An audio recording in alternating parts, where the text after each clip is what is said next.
आजकाल परिस्थिती एवढी बिकट होत चालली की दररोज काही ना काही घडत असतं. निदान कोसळत तरी असतं. आज पूल कोसळला तर उद्या कुठे बिल्डिंग कोसळते. पण आपल्या सातारा जिल्ह्यातील एक पूल गेली 350 वर्षे झाली जसाच्या तसा उभा आहे.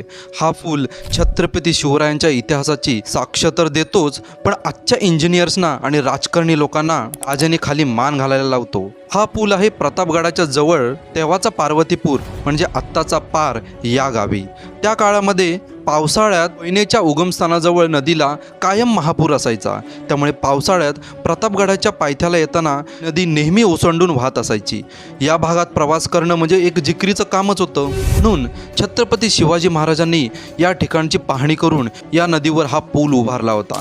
हा पूल 52 मीटर लांबीचा, 15 मीटर उंचीचा आणि 8 मीटर रुंदीचा आहे. हा पूल काही महिन्यातच त्या काळी उभारला गेला होता.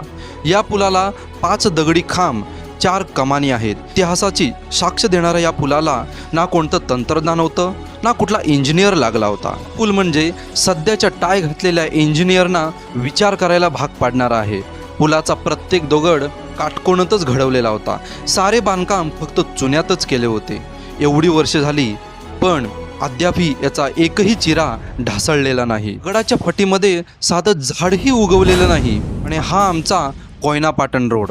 असं वाटतं एक एक डबक्यात निदान एक एक झाड तरी लावावं, किमान निसर्गाचं संवर्धन तरी होईल.